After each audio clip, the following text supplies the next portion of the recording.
और electronic media का तहे दिल से धन्यवाद और बधाई देता हूँ कि हमारे इस निमंत्रण पर पहुँचे। जी, आज हमने प्रेस कॉन्फ्रेंस ये बुलाई है, ये इसलिए बुलाई है कि हम आपके मीडिया के माध्यम से, जैसे हम अखबारों में देखते हैं, रोज़ देखते हैं कि जो हमारा रेलवे फाटक वाला मामला है, जो देवीलाल चौक वाला, इसके ऊपर काफ़ी 2 साल से देख रहे हैं कि अंडरपास बनना है और हमारे काफ़ी व्यापारी भाइयों ने भी और काफ़ी सामाजिक लोगों ने भी बड़ा संघर्ष कर रहे हैं और संघर्ष करते करते वो रोज़ देखते हैं कि वे कहते हैं कि आज इसका टेंडर पास हो गया। मैं आज आपकी मीडिया के माध्यम से बात आना चाहता हूँ कि हमारी जींद की जनता भोली भाली है, इनको 1 मिनट में बात को मान लेते हैं, जैसा भी जुमला फेंक दिया जाता है। जैसे आपने देखा कि अभी पीछे भी देख रहे हैं कि भाई आज इसका टेंडर पास हो गया, लेकिन इसका अभी कोई टेंडर नहीं पास हुआ, क्योंकि हम जो है वक्तम को नहीं मानते, हम लिखतम को मानते हैं, क्योंकि हम भी चाहते हैं कि ये अंडरपास बनना चाहिए। ऐसा नहीं है कि नहीं बनना चाहिए, बनना चाहिए, क्योंकि इससे सारा शहर बिल्कुल बंद हो गया। इसको लेकर हम माननीय उच्च न्यायालय के अंदर गए कि हमने देखा आपकी मीडिया के अंदर, जैसे अखबारों के माध्यम से अभी देखा पीछे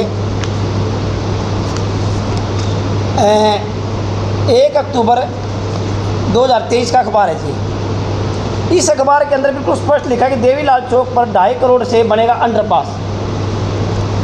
हमने सोचा कि ले भाई 2.5 करोड़ से अंडरपास बनेगा, ये तो पास हो गया भाई। 1 अक्टूबर से लेकर आज तक 1 साल का करीब होने के आ गया, तो जी लोगों ने बड़ी अच्छी खुशी मनाई, चलो जी ये तो अच्छा हुआ। करते करते करते करते जी हमने देखा कि कुछ नहीं पास, फिर वही मतलब प्रदर्शन होने शुरू हुए। उसके बाद फिर इसको आया कि भी जो है फिर टेंडर पास हो गए। इसमें जब भी कोई इलेक्शन आते हैं तो एक जुमला फेंक दिया जाता है कि जिसका टेंडर पास हो, लेकिन कोई टेंडर नहीं। इसके लिए जब हम माननीय उच्च न्यायालय के अंदर गए अभी, तो इसमें माननीय उच्च न्यायालय के अंदर चीफ जस्टिस के पास हमारा ये केस लगा हुआ था और उसमें 11 जुलाई 2024 की थी। चीफ जस्टिस के पास हमारा केस लगा हुआ था। चीफ जस्टिस ने पूछा, जब लगा तो उसने कहा कि भी बताइए इसमें आपका अभी तक क्यों नहीं टेंडर पास हुआ और क्या नहीं हुआ। तो सीधा ही हरियाणा सरकार और सेंट्रल गवर्नमेंट के जो वकील थे उन्होंने कहा जी इसके अंदर अभी हमारा प्रोसीजर चालू है। तो प्रोसीजर का मतलब हम क्या समझेंगे? प्रोसीजर तो क्या पता 5 साल न चले, हमारे दिमाग के अंदर कोई प्रोसीजर आ गई तो प्रोसीजर तो उसको भी कहते हैं, लेकिन प्रोसीजर का मतलब ये नहीं है कि हम मानते हैं लिखतम भी। तो उन्होंने कहा कि जी हमें 2-3 महीने का समय दीजिए और इसको हम कर देंगे। तो 2-3 महीने का उन्होंने समय मांग लिया। तो हाई कोर्ट के चीफ जस्टिस ने बड़ी, हमारे अधिवक्ता जो वकील थे उन्होंने कहा जी इससे सारा शहर ब्लॉक हो गया और शहर बड़ा परेशान है। तो हमारे चीफ जस्टिस थे बड़े, उन्होंने कहा कि भी इसको ये बताइए कब तक इसको बना के लाएंगे। तो हाई कोर्ट के जब चीफ जस्टिस ने अपना रुख अपना सख्त अपनाया तो उन्होंने कहा जी हम इसको 21 जुलाई तक का समय मांगा है, उसके अंदर हम इसको बना के भी ले आएंगे या टेंडर पास कर लेंगे। इसकी मतलब प्रतिक्रिया ले आएंगे। जब बना के मतलब क्या है कि हाई कोर्ट के अंदर इसको बना के लेके जाओ या इसको टेंडर पास करके लाओ, एक चीज़ जरूर उन्होंने करके लेके जानी पड़ेगी। तो इससे क्या हुआ कि टेंडर तो पास हुआ ही नहीं भाई। जैसे हम अखबारों के अंदर देख रहे हैं कि टेंडर पास, अभी पीछे भी आपने देखा होगा कि अखबार के अंदर लड्डू बट रहे हैं जी। इसके अंदर लिखा कि 6.5 करोड़ से शहर में बनेंगे 2 अंडरपास। इसके अंदर हमारे विधायक जी भी हैं और महावीर कंप्यूटर जी व्यापार मंडल के, इन्होंने भी देखो लड्डू बन रहे हैं। लेकिन इससे क्या है कि जी ये अखबार है जी 22 फरवरी 2024 का, ये तो ताज़ा ही है। तो अब आ गया जी हमारा लगा के चलो अगस्त जी, फिर वही 1 साल होने का आ गया, तो टेंडर तो कहीं पास नहीं हुआ। तो हमारी सरकार से इसमें स्पष्ट है क्यों ऐसी जुमलेबाजी फेंक रही है। इलेक्शन आता है तब जुमलेबाजी हो जाती है। तो ऐसा सरकार के साथ हमारा बिल्कुल ये है कि इसको तुरंत प्रभाव से बनाया जाए और इसको जल्दी बनाया जाए तो जी बेस्ट है। इसलिए माननीय उच्च न्यायालय के अंदर हमें शरण लेनी पड़ेगी, जिसके लिए हम पब्लिक इंटरेस्ट में गए कि इसको तुरंत प्रभाव से बनाया जाए। क्योंकि अब आपने देखा होगा कि बिहानी रोड वाला मामला ले लो, 2 साल से जी वो बंद पड़ा है जी, उसके टेंडर भी पास हो गया और सारी चीज़ फिर बंद हो गया। अगर इसी तरह अगर इसका टेंडर पास हो गया तो हम हाई कोर्ट के अंदर इसलिए गए, अगर इसका टेंडर पास हो गया तो इसका टाइम बाउंड करवा देंगे भाई, कितने समय बनाएंगे। ऐसा ना हो कि हमारा शहर के अंदर खोद के गिर दी सारी जगह और बने हैं ना। तो इसलिए हमने माननीय उच्च न्यायालय के शरण लेनी पड़ी, लेकिन टेंडर कोई पास नहीं हुआ। मित्तल साहब, इसमें जो माननीय उच्च न्यायालय ने क्या तारीख दी है, किस तारीख में सरकार की तरफ से जवाब दावा पेश किया? इसमें ऐसा है जी, इसमें 11 इसके अंदर तारीख दी है जी, 21 जुलाई की तारीख दी है जी।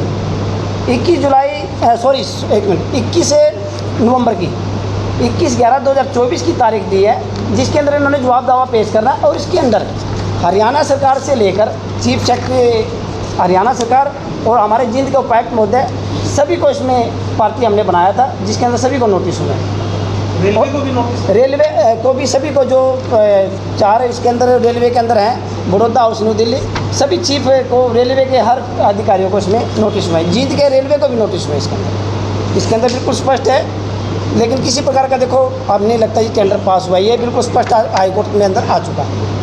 आपको PIL के लिए क्यों जाना पड़ता है? मतलब आप जेब से पैसे लगा के, मतलब अपनी जेब से पैसे लगा के, किसी से इकट्ठा नहीं करते, फिर भी आप जनहित के लिए याचिका लगाते हैं, हाईकोर्ट का ही शरण क्यों लेनी पड़ती है आपको? बिल्कुल आपकी बात बिल्कुल सत्य है। हमें जनहित में इसलिए जाना पड़ता है कि हमारे अंदर एक जुनून है।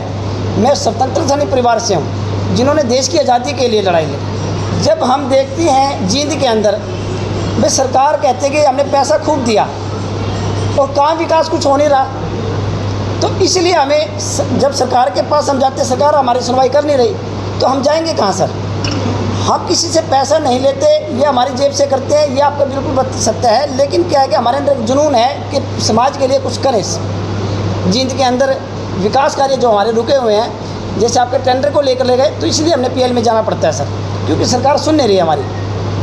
क्या किसी प्रकार से डर नहीं लगता? मतलब जब आप प्रशासन से, शासन से, सरकार से जनहित के मुद्दे तो सही हैं, लेकिन जब इन मुद्दों को उठाते हैं, कहीं से आपको डर नहीं लगता कहीं किसी मामले में आपको कहीं उलझा दिया जाए? ऐसा है जी, देखो ये सरकार बड़ी वो है, आपकी बात सत्य है कि, लेकिन मुझे डर लगता है तो सिर्फ एक परमात्मा से डर लगता है, उसकी नज़र सीधी है तो मुझे किसी से डर नहीं है। लेकिन प्रशासन के हाथ कटने हैं, लेकिन हम फिर भी क्या करते हैं कि अपने बचाव के लिए माननीय उच्च न्यायालय का सहारा लेते हैं। लेकिन अधिकारियों ने अपनी तरफ से कसर नहीं छोड़ते, क्योंकि अभी कुछ ही दिन पहले कुछ अधिकारियों ने मेरे ऊपर मतलब एक मुकदमा दर्ज करने के भी आदेश करे, और उन्होंने एक षड्यंत्र के तहत फंसाने की कोशिश करते हैं। लेकिन हम फिर भी नहीं डरते, हम खुले दिल से चलते हैं, लेकिन हम फिर भी माननीय उच्च न्यायालय का सर, फिर भी हम कानूनी प्रतिक्रिया में चलते हैं सर, इसलिए हमें डर नहीं लगता।